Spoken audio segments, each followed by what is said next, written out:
Welcome to the Forager Podcast, where I talk with cottage food entrepreneurs about their strategies for running a food business from home. I'm David Crable, and today I'm talking with Meggen Wilson. But first, we need to talk about email marketing. As you'll hear in this episode, Meggen sends weekly newsletter emails to boost her sales, and she recently switched to using Kit for email marketing. That's also the platform that I use for my fudge business, and they recently introduced the best free tier that I've ever seen in an email marketing platform, which allows you to send emails to up to 10,000 subscribers for free. So if you still haven't hopped on the email marketing bandwagon, now is a great time to do so. To get started and learn more, you can watch my free email marketing tutorial at forager.com/email. All right, so I have Meggen on the show today. She lives in Whitefish, Montana, and sells vanilla products and apple cider vinegar with her food business, Pine and Palm Kitchen. Meggen only started her cottage food business a year and a half ago, but it has already taken many turns and is growing rapidly. She initially sold at local markets using both Montana's food freedom law and cottage food law, but last year she transitioned into a commercial kitchen to sell online and ship nationwide. In this episode, she covers tons of business topics, including branding, packaging, licensing, trademarking, organic labeling, sourcing, co-packing, e-commerce, SEO, email marketing, and more. This episode is loaded with helpful advice, so let's jump right in. Welcome to the show, Meggen. Nice to have you here. Hi, David. Thank you so much. I'm excited to chat with you today. Well, Meggen, I know you've listened to the podcast a lot. You know how this goes. Can you take me back to the beginning of this journey? How did it all get started? I'd be happy to. I started a food blog probably 2018, 2019. And along the way, I just thought I'd love to have kind of a physical iteration of the website. And along my cooking journey, I'd really begun to love canning and food preservation. And I'd started experimenting with making apple cider vinegar. And totally by accident, I one time bought 40 pounds of apples and peaches, and I had so many scraps left over. I Googled, what to do with all this. And I learned how to make apple vinegar. And then I took a course online at Harvard on food fermentation, cooking with microbes. And I started making vinegar, and it was really good. My husband said it'd be really nice if you started selling this stuff. And so I started researching in the state of Montana to find out what I needed to do to start a little cottage business. And along the way, I had also started making vanilla products. I saw a chef on TV throw some vanilla beans in a bottle and pour a bunch of vodka over it. And I thought, well, that doesn't look very hard. And it actually is a lot harder than that. There's a lot more to making really good vanilla extract and vanilla paste than just sticking it in a bottle. So that's kind of how we got started. So you come from the food blogging world. And why did you decide to start your blog in the first place? I had had a real estate investment company for years, and I very unexpectedly got an offer for my real estate company. And here I was sitting in, my early 50s, totally retired. And I was like, what am I going to do? And I'd always entertained. We always had big dinner parties, always just did everything over the top. And my girl said, Mom, you need to start a food blog. And I was like, oh my gosh, 50,000 food blogs out there, whatever. But they encouraged me to do it. So we started it. So you owned a real estate business. So you have, it sounds like, plenty of business experience. I did. When I started this cottage business, the first thing I did was I contacted our local small business administration office.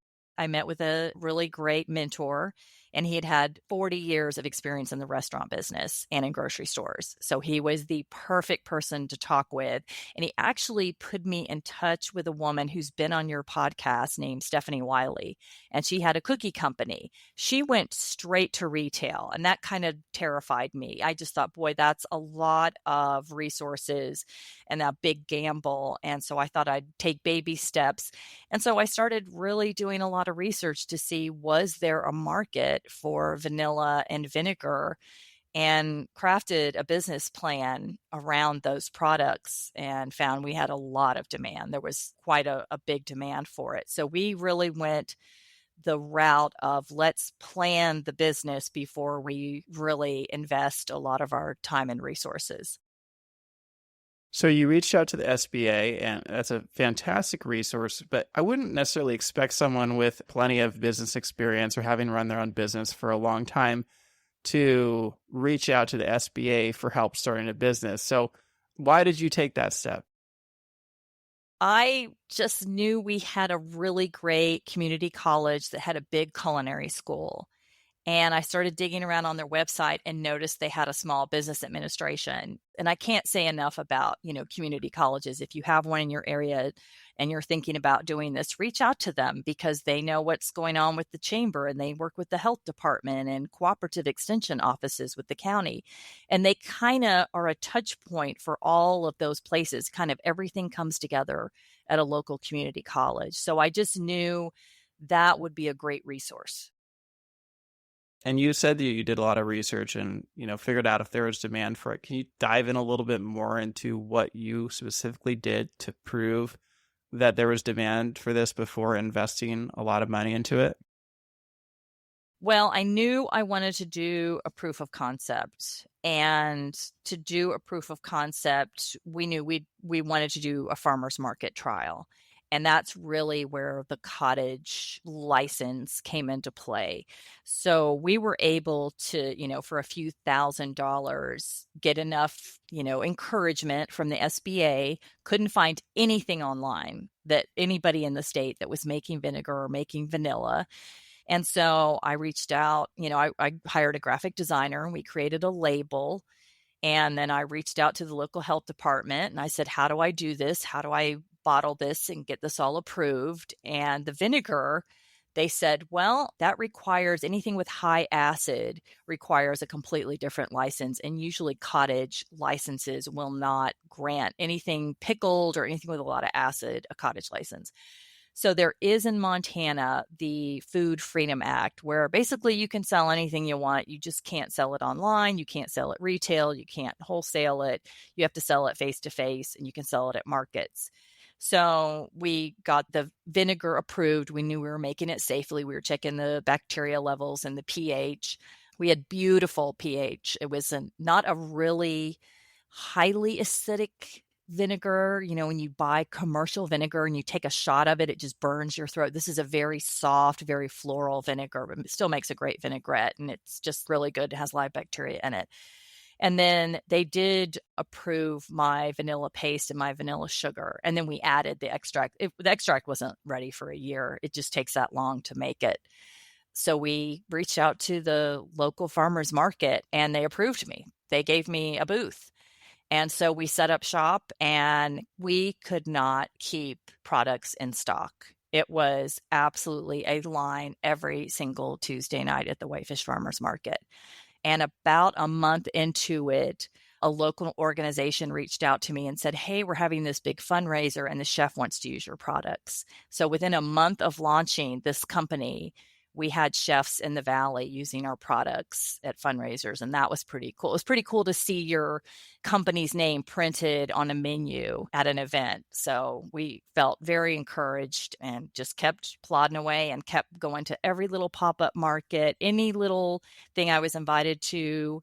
I'd get on Facebook and Instagram and look for festivals and things like that. And anything where I could showcase the products, I went. I just totally hustled that first summer. And what summer was that? That was 2023. And you said you invested a few $1,000s into this. Is this before you started selling at the market? Yeah, because I needed to pay the graphic designer. I didn't want to just go on Canva. I wanted something really beautiful. I wanted a label that absolutely stood out. And so I worked with this graphic designer. I went around and looked at wine labels and just anything that was really beautifully put together. And the two of us worked together and we came up with this black label with gold. And that's a pretty expensive label to print. And then we decided, since we hired someone to make this label, we wanted to trademark it. So we trademarked Pine and Palm Kitchen, the font, the labeling on every single product that we make. And we even did kind of a pop-up product. We did a honeyberry shrub and sold out and absolutely beautiful. I just kind of wanted to test the market, see if that was something I wanted to do. So we even trademarked a product that we only made, a few hundred bottles of. And then we looked into making an apple cider vinaigrette, and I can talk about that later, about what that's like to work with a co-packer. But we invested all that money mostly with the graphic designer, the bottles, the labels, and then all of the commodities that you need, vanilla beans. And we bought our vanilla beans from a co-op where they were buying fair trade vanilla beans. I was sourcing them in Uganda, Papua New Guinea, Madagascar bourbon beans, Tahitian beans. We wanted really incredible, smoky and floral and really oily, fat beans. I didn't want beans from Amazon. I wanted really, really special vanilla. So that cost some money. The apples cost money. The bottles cost money. And of course, the trademark attorney, that was a little bill to pay. And I have not paid myself yet, which, most entrepreneurs don't pay themselves for a few years. So I'm still working for free. So the trademarking, did that happen after you started selling? About the same time. And it actually happened because somebody messaged me on Facebook and said, I think I saw your label. It was like somewhere in Indiana. Like I'd shared my product and someone thought someone had ripped off my label. And I think that was true. But my husband's an attorney and he's like, I think we need to protect this brand. And so we decided to have everything trademarked. And most people, I don't know that you necessarily need to do that, but, I already had a website that was a big asset. And so we just thought, let's just protect the whole brand. So that's why we decided to hire the trademark attorney and just protect all of those labels and the brand. Yeah, so it's good to know that you did all the branding up front, because seeing your labels and your photos, I mean, your products look phenomenal and your labels have this really luxury feel to them. I mean, it's really an on-point brand. Although I would say it doesn't really feel like a proof of concept to me. Like you invested a lot of money and resources. Like you could have, just bottled up apple cider vinegar and brought it to the farmer's market just to see if there was demand for it, right? Like, why did you feel the need to go full in on this brand before you sold even a single bottle? Well, that's really funny. It does seem a little bit backwards, kind of what's that expression? You can't read the label from inside the bottle. I knew the vinegar was absolutely incredible. I knew it was just this beautiful vinegar, and we were using Pacific Rose apples, Fuji apples, and local honey crisp, and they're just gorgeous organic apples. They weren't sprayed with copper. So we knew what was going in the bottle was a premium product. And I knew what I needed to charge to be able to make money. And if I just put it in a bottle that I ordered off of Amazon and put a label that I designed online myself, I knew I could not charge $15 a bottle for 375 milliliters of apple cider vinegar. Just knew it. So in order to charge that amount, I knew we needed a really beautiful bougie label to go with it. And so that's what we designed. And that is really where I want the brand to be. I want it to be a premium brand. The vodka we use is a local vodka from a great distiller. It's not just, hooch off the bottom shelf at a liquor store. It's a really incredible vodka. And the beans were, fair trade sourced beans that are incredible. So the commodities we were putting in the bottle deserved a really beautiful label. And that was really important to me, to have that brand look absolutely gorgeous. And luckily, I'm in a town in Northwest Montana that has a lot of tourist traffic. I'd say 80% of my customers in the summer were from out of town. They come in and they spend money. So I knew I had a kind of a captive audience. And I thought, well, if this works here, then we'll see where we can take it. Then, maybe the goal was always to put it online on my website. So we were able to charge what we charged and make a profit on the bottles and put that beautiful label on it. So that label was everything. And every person who walked up to the table said, "This is a gorgeous bottle." And I said, "Thanks. We worked really hard on that label." So that was a big part of our strategy. Now, it's great that you had a captive audience with tourists, but that's also a challenge, right? Because obviously they're probably only there during the summer, I'd imagine. Yeah, a lot of them own second homes here. So I had a woman from Missoula who was just here and she came in and bought a few bottles. And then she met me at a parking lot a few months later. She drove up from Missoula and bought a case of vinegar. So, once we got them, we kind of got them hooked. And everybody said, "Do you ship?" And I said, "I don't ship. I'm under a cottage license and I can't ship." And that's when it really hit me. I've got all these customers. I'm saving all their data on Square. That was my payment processing thing. And however you collect your customers' data, it's really important to remember that's another asset that you have for your company. And so I had all these email addresses and phone numbers. And so I could email them my newsletter, and the emails I would get back were, "Can you ship? Can you send me a case of that vinegar? Can you send me 6 things of your vanilla paste? I want to send it for Christmas presents." And I couldn't. So we knew we would probably need to start transitioning to a commercial license.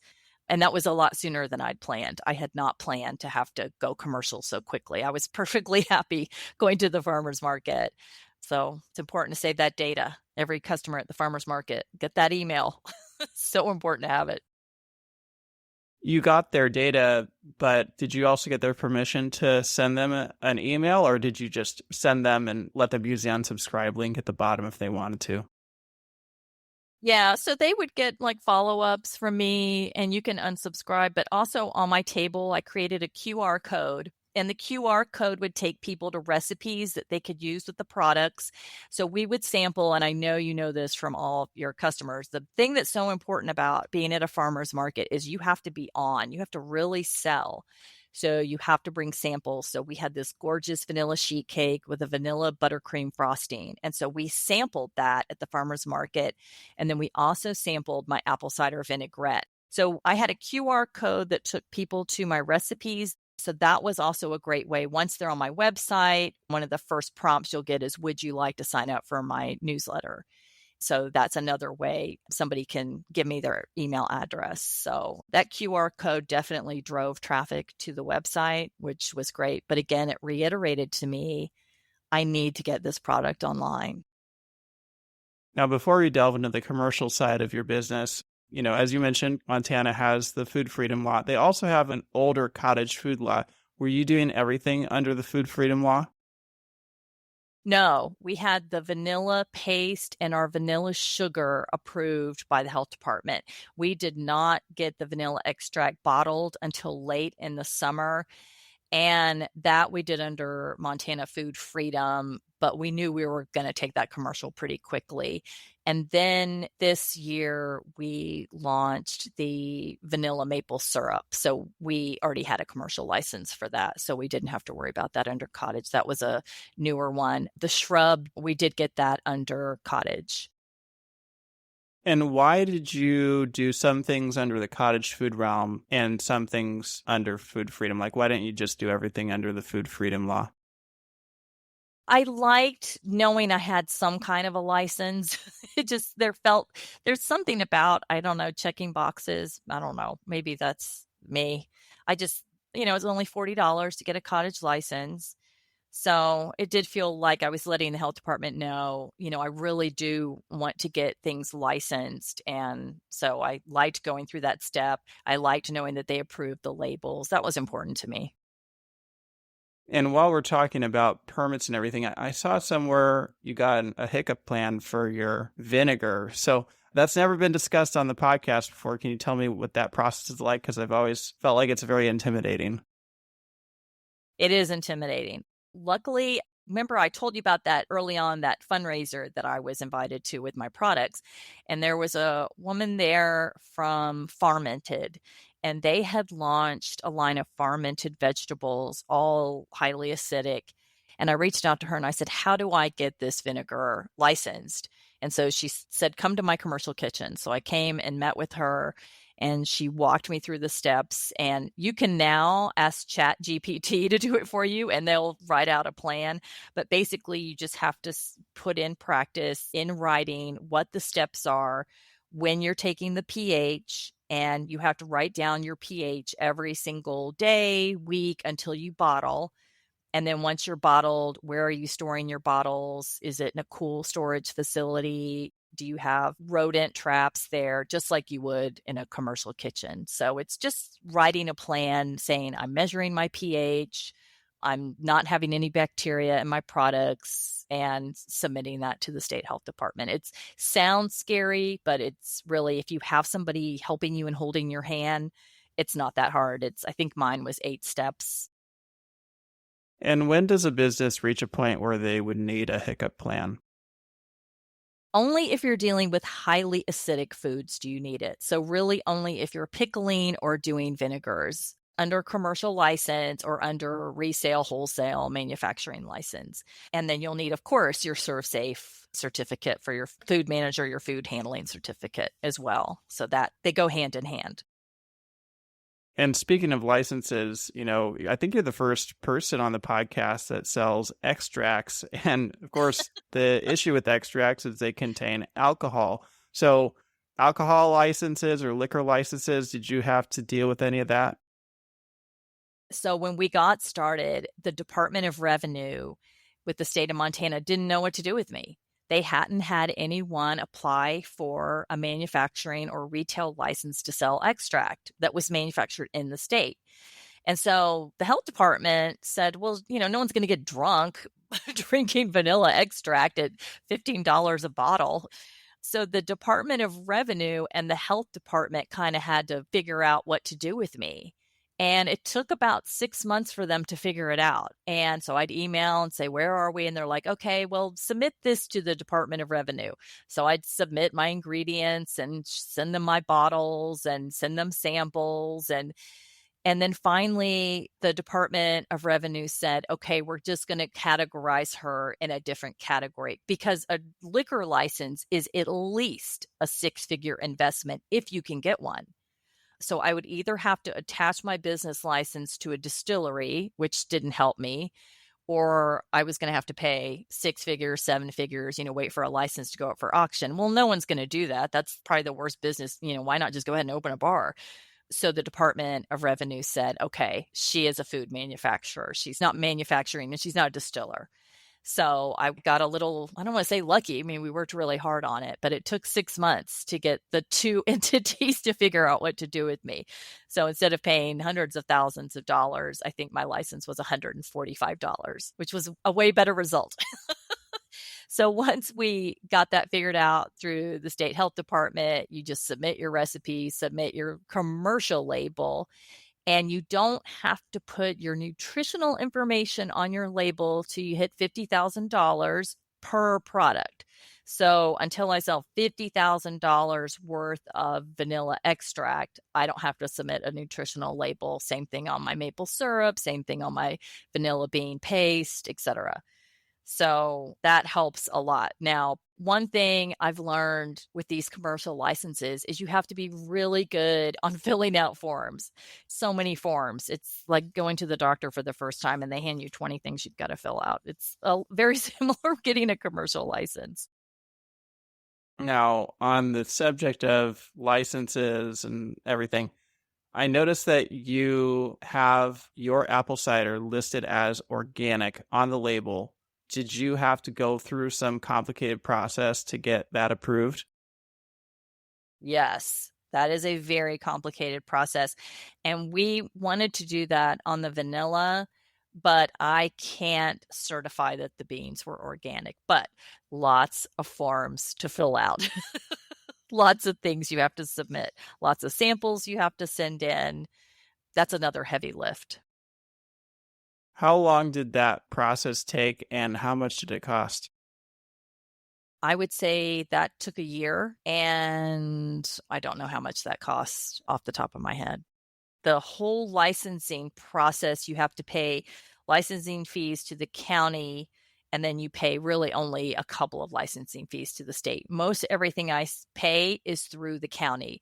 Like the commercial kitchen that I use, their septic tank had not been approved for a commercial manufacturing kitchen. So I had to submit their septic plan. Then I had to have the water tested. Then I had to have the inspector come out just to approve the kitchen. Then they come out and they inspect you while you're manufacturing. So the county was much more hands-on than the state was. What was the process like for finding a commercial kitchen to use? That was the hardest thing because, first of all, I live in a very small community, and there was one ghost kitchen the next town over. I went and inspected it, and I just knew everything we did was too sensitive to oils and smells. I couldn't have someone making to go burritos and hot sauce while I'm trying to bottle very delicate vanilla. That was not going to work. I couldn't store my vanilla there. There was just too much stuff going on.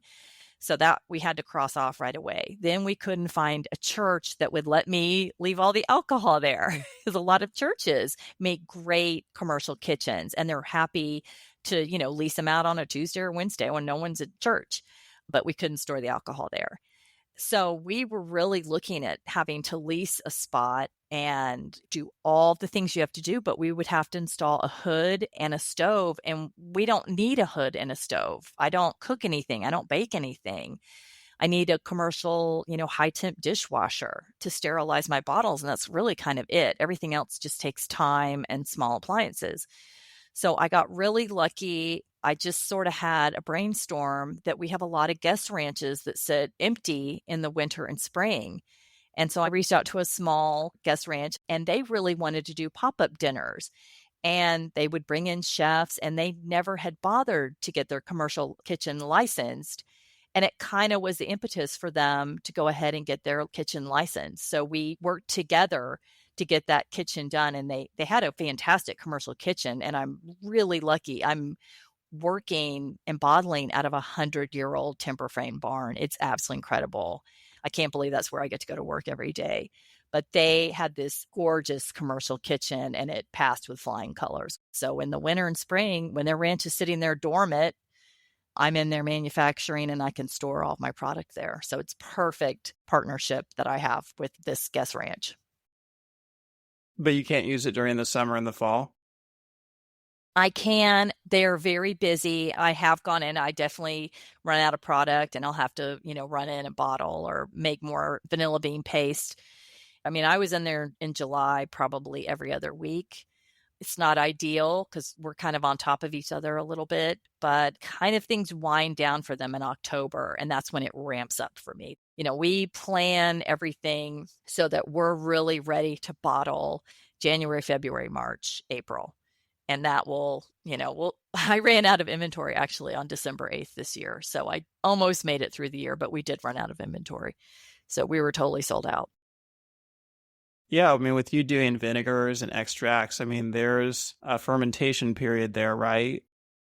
Yes, 6 to 8 months for the vinegar. And sometimes it turns and sometimes it doesn't. I mean, sometimes we've had vinegar that we've dumped, it just will not turn. It just becomes dirty water and we don't know if there's not enough yeast in the cider. We just don't know. So it's sometimes science and sometimes just nature is making me nuts.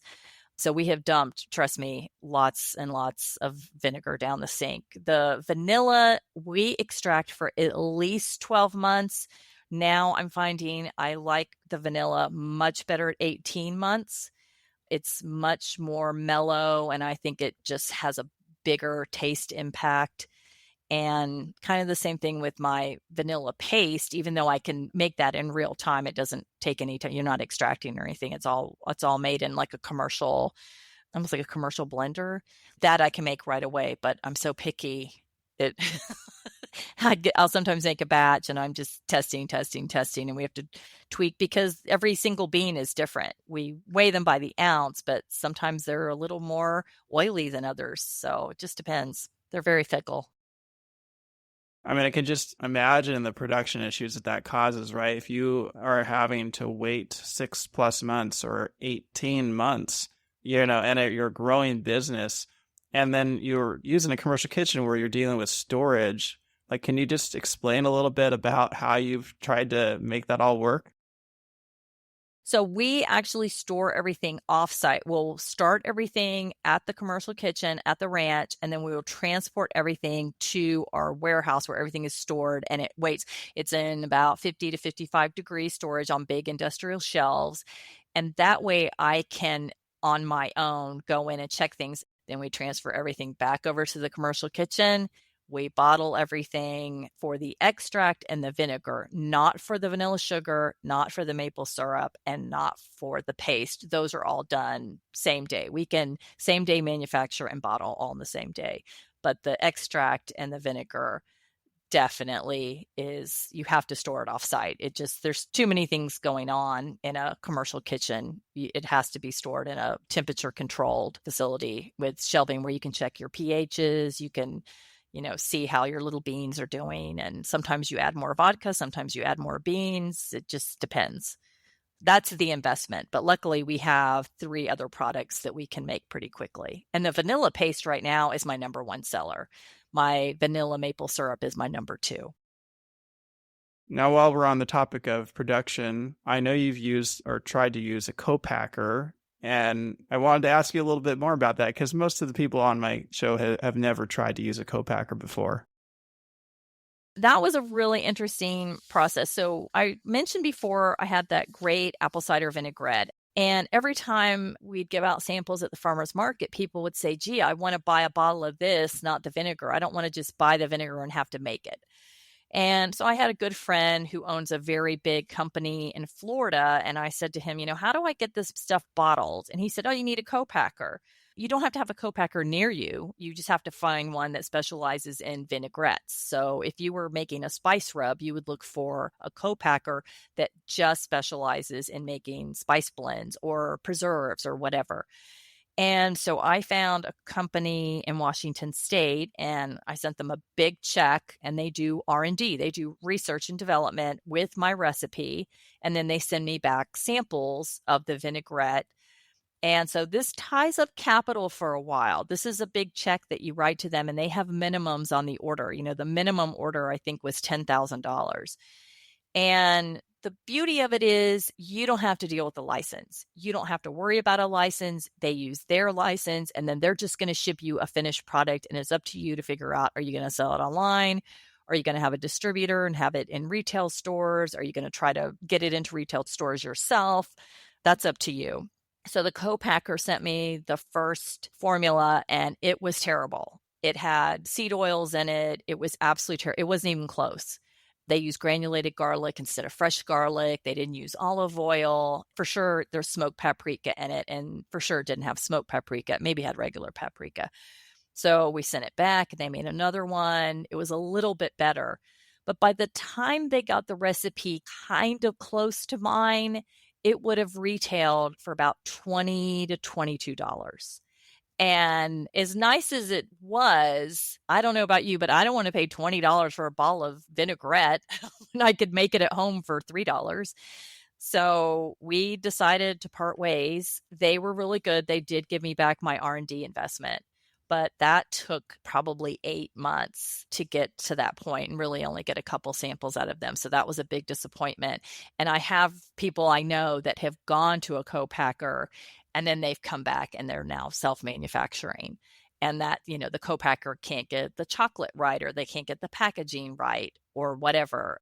But clearly, co-packing is all over the country and it definitely works. It's just, does it work for the product you're doing? And I'd love to be able to send some of these products to a co-packer, but right now I guess maybe just too much of a control freak. And I've worked so hard on my license, I kind of don't want to give that up right now. I like being in control, and I like knowing every single thing that goes in the bottle is absolutely premium. I don't have to travel and be there for a production cycle.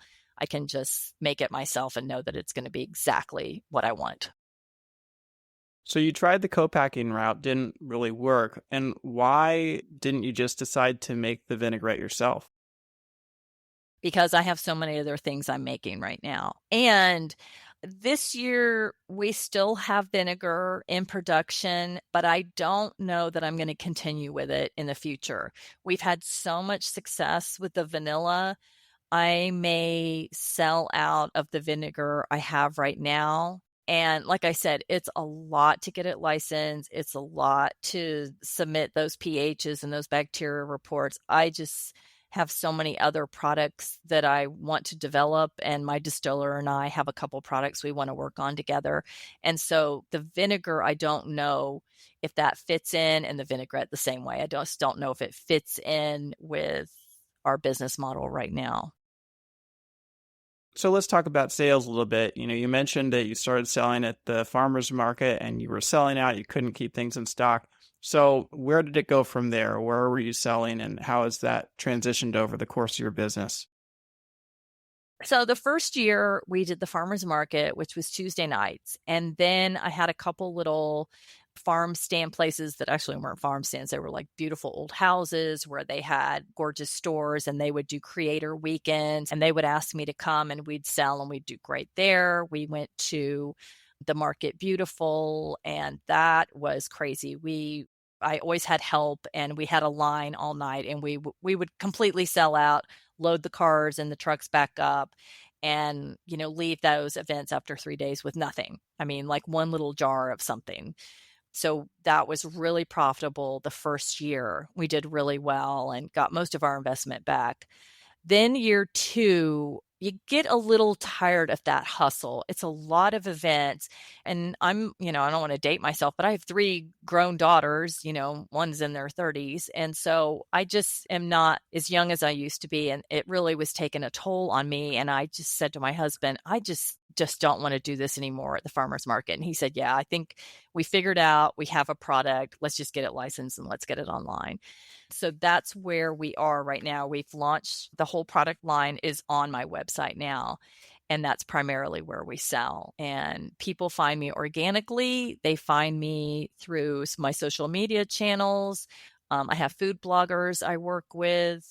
So I'm going to the Fancy Food Show. So I'll be there with a lot of product. And the Tastemakers Conference, I'll be there as well, promoting my website and my product line. So it's a lot. I don't want to say it's necessarily easier, but it kind of is to sell online.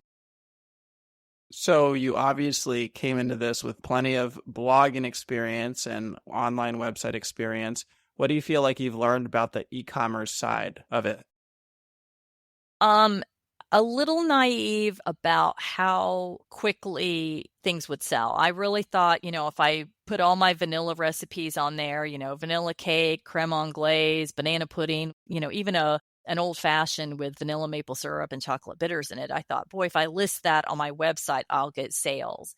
And you really don't. You have to get, first of all, Google. You have to set up your business with Google. Then you have to get Google reviews.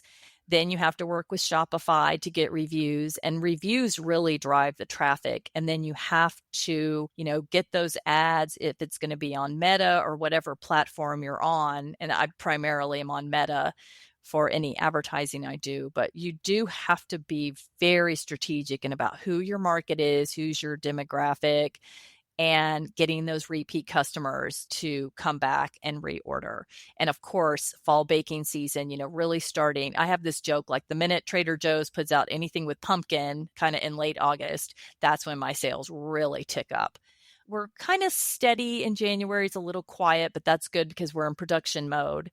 And then really kind of midsummer, fall, and all the way through the holidays, we ship like crazy. So that's really our busy season.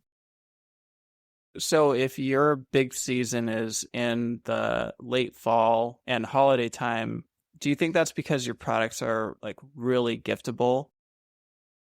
Yes, and being a food blogger, you know that most blogs that have ad traffic, they all see spikes starting with September. We kind of call it September, fall baking season. That's when people are really in their kitchens making their apple pies and experimenting and going to parties.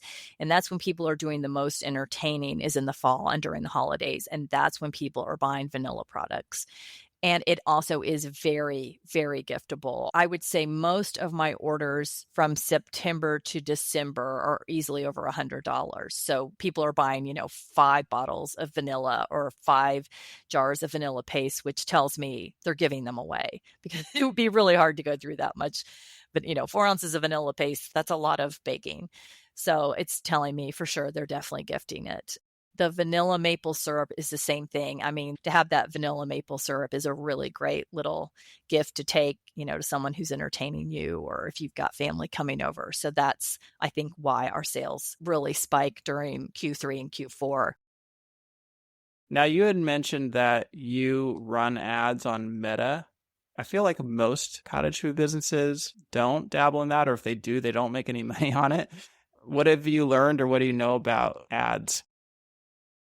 Well, I learned a couple things. So I did hire a VA. She was in Alabama and she was doing Pinterest for me. She was managing our Pinterest account.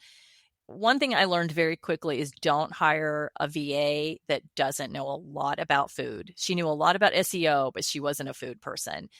Those ads kind of didn't go anywhere. And they were really placed in the summer when we didn't need to be placing ads. So I worked with my team and my web designer and really hunkered down on Pinterest trends and looked at, where SEO is in the fall. When are people looking for vanilla? And then we decided to put ads on Meta and not Pinterest. Pinterest is really expensive to advertise on. And I just didn't get a lot of sales from it. So we did definitely see ads from Instagram and Facebook. And it's not a lot. We would spend a few $100s and we would see a definite return on investment with those well-placed ads. And it was, women of a certain age in a certain demographic who like wine, who like travel, who like baking. Those were our customers. And of course, my newsletter, if we'd send out a newsletter and say, hey, here's some recipes for our vanilla maple syrup, we'd wake up and there'd be 47 orders the next day for vanilla maple syrup. So that e-newsletter is a really important part of that as well. Actually, it's funny that you advertise with ConvertKit because we just switched over to Kit. If you are able to get people's email address, and I think most people want to support you, it's a great way to stay in contact with your customer, give them recipes, give them ways they can find you, let them know what's going on in your life. And one thing that I really found is beautiful as my label is, people wanted to know me. They wanted to know what I was doing. What's Meggen doing? Where is she traveling? What's going on in Montana? Where did she go hiking in Glacier Park this weekend? And so that relationship I have with my community and my customers is everything. Every single box that I ship out, I write a handwritten note to every single customer, thanking them for supporting my small business. And every customer is as valuable as the next. It doesn't matter if they order one thing or if they order 17 things. So that personal touch, I think, also is a part of the reason why we're really starting to see success, is just continuing to reach out to that customer and letting them know how important they are and, being as authentic as I can. Like, this is something that I craft with my hands all winter, all spring. So no one else is doing it. And I kind of like right now that it's not with a co-packer in Arizona or wherever. I like that I'm making it for my clients.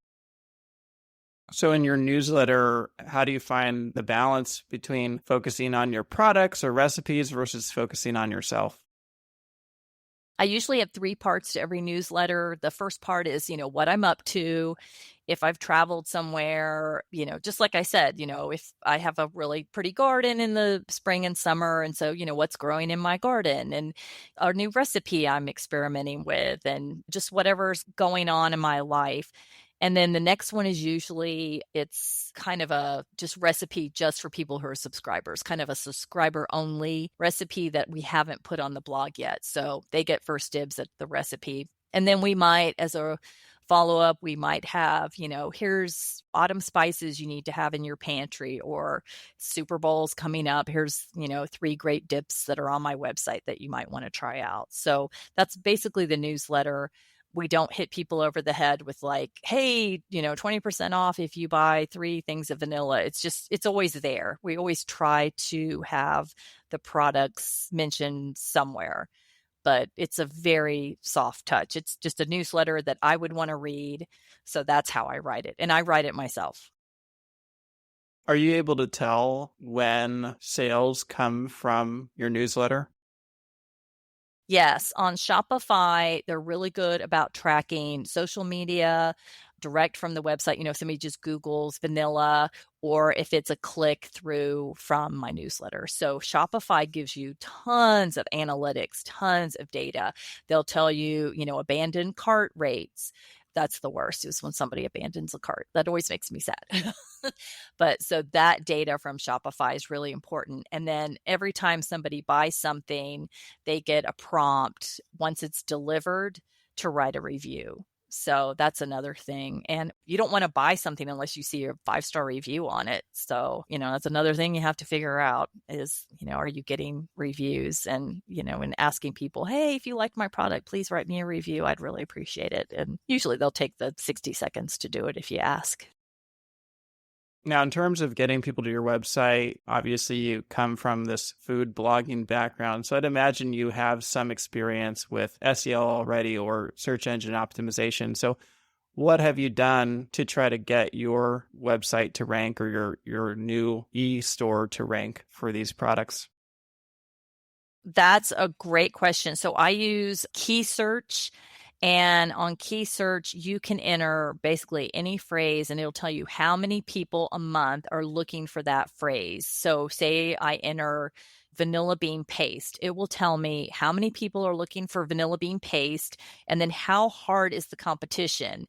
Are there other blogs that rank higher than mine, like Epicurious or Food and Wine or, Ina Garden, that are just going to outrank me on vanilla bean paste? Or am I starting now to compete with those websites? And so I wrote a blog post on like 15 recipes using vanilla bean paste, 15 recipes using vanilla extract, because people were searching for those terms and there wasn't a lot of competition in those terms. So that tool, Key Search, which I pay for every month, I have a subscription to it. That's a huge tool that food bloggers use to make sure the recipes they're writing are things people are actually looking for, and that you can actually rank on Google, that people can find you and you're not going to be outranked by bigger blogs. My blog is certainly not one of the biggest food blogs out there. It's a little niche, but I think now that we've got the store up, that does kind of give me a nice weight. So I'm definitely seeing recipes I'm ranking for. And then I have other food bloggers that will link to my site that use my products. I write a food column for both of our local newspapers, the Whitefish Pilot and the Daily Interlake. And so those are great too. So people can find me through even just our local newspapers.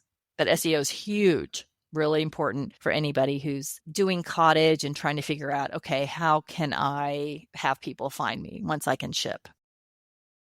I know a lot of the keyword search tools can be a little bit expensive. I'm just curious with the key search, how much are you paying for that? It's not bad a month. I want to say it's $25 a month for my premium subscription. And then I use Canva Pro for all my Pinterest and Instagram and Facebook posts. And again, that's probably around $25. And then you have your server and your web designer. So you definitely have that infrastructure of all those digital tools that you need, but that's kind of the cost of doing business. I don't have a storefront, I don't have a brick and mortar. So for me, that's the stuff I'm paying for that really gets me out there in front of people. Now, do you use the keyword search to steer the direction of your business in terms of figuring out what next product you want to try out or see if there's demand for it with low competition?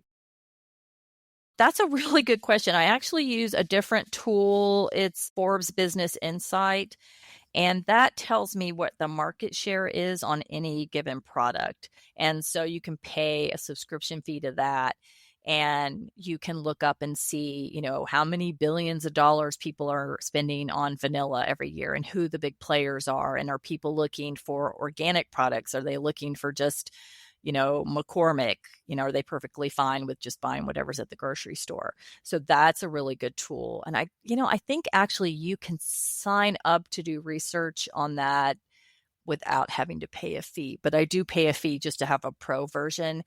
The new products that I'm thinking about launching this year were suggested to me by customers. And I thought about them, and I get lots of things suggested to me all the time. And some things I'm like, no, we're not going to do that. But a couple of things, my distiller and I are like, well, that might be something we want to look into. So we're going to do a little R&D this winter and see if we can come up with a couple of items. And, I talked about that honeyberry shrub. We did that, but again, it was a high acid food. It was something I'd had to run through the state and I had to take pHs. And it's a lot of work. And honeyberries are really expensive to buy, and I don't grow them. I'm not a farmer. So that was something that we tried out. It did really well. It sold, but I don't think we're going to keep that in production. So we retired that one. Well, speaking of other products, I know you obviously do the apple cider vinegar, you do the extract, you do the vanilla paste, the vanilla sugar, the vanilla maple syrup, and then you used to do this like berry shrub. But I also saw a cleaner that you sell. Yes, we are out of that right now, and we're out of it because my garden is under 3 feet of snow. It was really funny. I had a gal that was helping me with my house, and she just had this spray bottle, and she would clean things. And I'm like, that smells amazing. And she told me how she made it. And it was just isopropyl alcohol and white vinegar and some essential oils. And then she just put all kinds of peels and flowers and things in it and just let it hang out. And then she just would stick it in a spray bottle. And so I made some of that, and I had my graphic designer make labels for it, and we sold it at the farmer's market. And it's not edible, so you don't have to get a cottage food license for it. You just have to write a disclaimer on the label that, don't drink this. And so there's some legal speak on the label. And it's a really beautiful cleaner, and there's, not any nasty chemicals or bleaches in it. And that sold like crazy. So I'd love to keep that in production, but it's not a food product. So I just have to figure out where am I going to have that where people can really get it in the quantities that they want. So that's sometimes we have it in production, sometimes we don't. It just depends on when I get mint in my garden and the lavender, and that we can actually manufacture it when I have time to manufacture it. So with you having these food products and then also this cleaner, what is your vision for this business? The vision is to continue to scale it. We would like to, by the end of the year, I'd really like to have 2 part-time people here working for me, helping me with labeling and production and shipping, so that I'm not doing everything myself, or my family when they come into town, or my neighbors coming over and we have a labeling party. We would like to have 2 employees by the end of the year, and then be able to scale where we're in our own warehouse with production facilities where we can really manufacture at a bigger scale. And I still don't really know that I have any desire to go into retail. You just lose so much of your margin in retail. I just don't know it. It's great to say, oh, I'm in 17 grocery stores, but if you're not making any money, that doesn't do you any good. And online, I keep 100% of the money. At a grocery store, I have to split 50% of it with the grocer and the distributor. So a lot of money doesn't come back to you. So we'd eventually like to scale the company and see where that goes. And if it gets bought out, that would be great. If not, I love what I do. I absolutely love the products. I think they're beautiful. I love the food blog. But yeah, we want to continue to scale it this year and next year, and I have a 5-year plan, and we'll see if my 5-year plan works out. So far we're right on track. So you think you might sell it at some point? Yeah, if we had an offer, we would be open to selling the company. I hope at some point to get some grandbabies. So it'd be fun to be able to travel some more, especially because we're so holiday centric. The thought of traveling in November and December is kind of scary when you're basically in retail and you've got to be open, you've got to be shipping. So unless we had a pretty nice warehouse with people working, it'd be hard to travel over the holidays. So it'd be nice to hand that off, but we're not in a place to do that quite yet. We're still a couple years away from that. This year's a big scale year. We're really looking to scale now that we've got everything online and it looks good. and we're fully licensed, and we pretty much know the products we're going to discontinue and the ones we're going to stick with. And it's interesting because your products are currently listed on your food blog. And I think you said that you have a plan to separate that out at some point.